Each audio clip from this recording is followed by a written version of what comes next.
Assalamualaikum warahmatullahi wabarakatuh.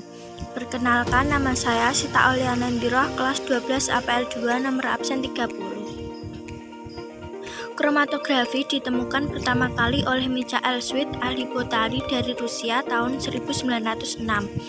Dalam eksperimennya, Schmidt memisahkan pigmen tumbuhan berwarna pada kolom berisi serbuk kalsium karbonat, dan dari pekerjaannya muncullah istilah kromatografi.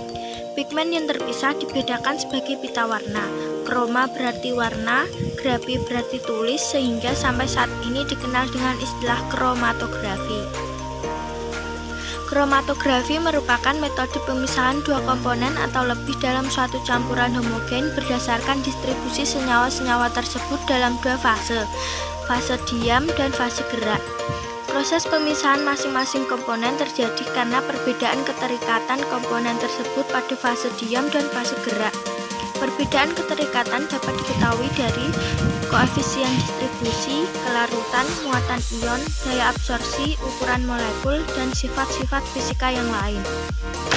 Fase diam atau stationary fase adalah bagian yang letaknya tetap atau diam di sepanjang kolom pemisahan.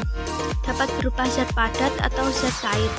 Fase gerak atau mobile fase adalah bagian yang bergerak sepanjang kolom pemisahan dari ujung sampai akhir kolom dengan proses kromatografi. Dapat berupa zat cair atau gas. Fungsi fase diam atau stationary fase adalah menahan senyawa melalui interaksi fisika maupun kimia. Fungsi fase gerak atau mobile fase adalah mendorong senyawa bersama dengan aliran fase gerak. Ilustrasi 1. Menghitung jarak tempuh.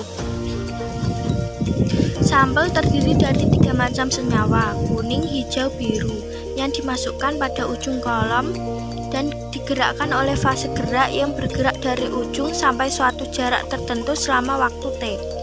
Setelah didorong oleh fase gerak selama 5 menit, ketiga senyawa tampak mulai terpisah. Setelah 10 menit semakin terpisah, biru paling cepat, kuning paling lambat. Setelah 15 menit, proses dihentikan dan ketiga senyawa terpisah. Masing-masing senyawa menempuh jarak yang berbeda dengan waktu yang sama. Perbandingan jarak tempuh senyawa terhadap pelarutnya dikenal sebagai faktor retensi atau RF. Senyawa dengan nilai RF kecil mempunyai kecenderungan untuk terikat kuat pada fase diam, sedangkan senyawa dengan nilai RF besar lebih kuat didorong atau berinteraksi dengan fase gerak.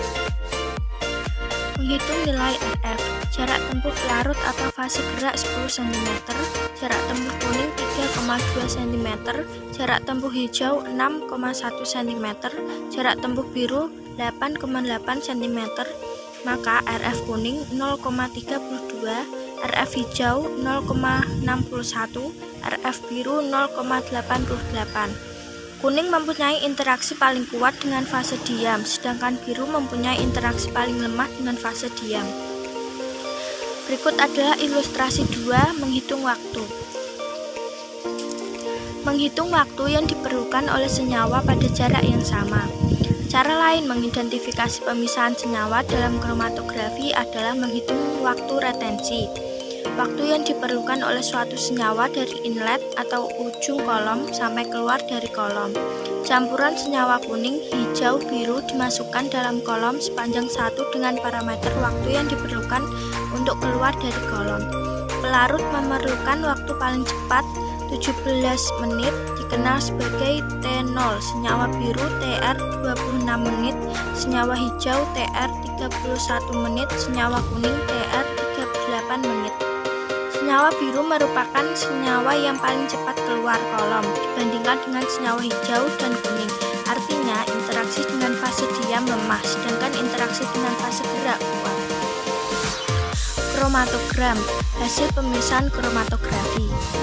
Kromatogram merupakan hubungan antara sumbu X sama dengan waktu atau menit versus sumbu Y sama dengan intensitas komponen.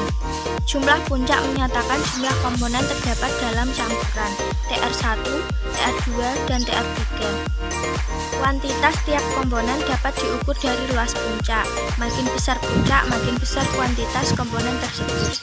Waktu retensi.